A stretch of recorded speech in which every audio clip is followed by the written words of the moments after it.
mot qui semble problématique aujourd'hui, un terme qui suscite de nombreuses controverses. Sans doute car des questionnements entourent sa nature, son sens, parce que ce qui fait son essence semble être contrefait par la multiplicité des interprétations induites par sa simple évocation. Comment définir partiellement une œuvre de fiction ? Questionner la sève d'une œuvre, quoi de plus naturel ? Néanmoins, si on ose aujourd'hui traîner sur les réseaux sociaux, quand ça discute de cinéma, certains s'évertuent à défendre leurs favoris. Normal. En revanche, on retrouve fréquemment des mots, des discours qui vont au-delà du propos du film. L'exemple récent de Bac Nord, un film de Cédric Jiménez qui traite de faits divers sur les policiers luttant contre le trafic de drogue dans les quartiers nord de Marseille. Avant sa sortie, le film fait déjà polémique lors de sa présentation à Cannes, notamment lors de la conférence de presse le lendemain de la projection du film, où un journaliste anglais interpelle l'équipe sur le fait que celui-ci serait du pain béni pour l'extrême droite française. Dorénavant, Bac Nord est frappé par sa dimension politique et se retrouve même accablé par des accusations et est donné en exemple dans des débats politiques. Le long métrage devient ainsi un objet, une justification qui sert à illustrer un propos politique et des opinions. Et oui, tout est politique dans l'art et évidemment les films. Peu importe leurs propos, ce sont des entités politiques. Après, reste au public de savoir ce qu'il en fait et comment l'interpréter.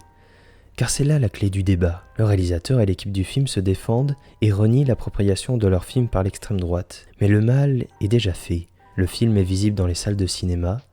C'est dorénavant au public qu'il appartient. Mais Bac Nord n'est pas un documentaire, ni un reportage d'enquête d'action qui suivrait le quotidien d'une brigade de police. Non, c'est une œuvre de fiction.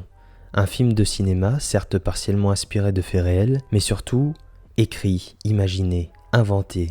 L'idée, l'ossature, la colonne vertébrale de l'histoire est réelle, bien que écrite pour le film, mais derrière ce travail, il n'y a pas la volonté de retranscrire le réel, juste l'envie de raconter une histoire pertinente. Alors que l'on soit d'accord ou non avec la façon de la raconter, de mettre en scène cette histoire et son propos, à chacun sa sensibilité et son orientation politique. Un film propose une interprétation parmi d'autres de la réalité, mais se base sur l'imagination de l'homme avant tout. Une œuvre de fiction repose sur l'imaginaire, mais si celle-ci s'inspire, même partiellement, de notre réalité, de personnages ou de faits sociaux, elle est le produit de l'esprit de son auteur. Il arrive cependant que le lien étroit entre un film de fiction et le quotidien soit problématique. Pour certains pays, la censure des films est monnaie courante. C'était récemment le cas au Moyen-Orient qui ont carrément interdit la sortie au cinéma de gros blockbusters hollywoodiens présentant des éléments relatifs à des relations homosexuelles.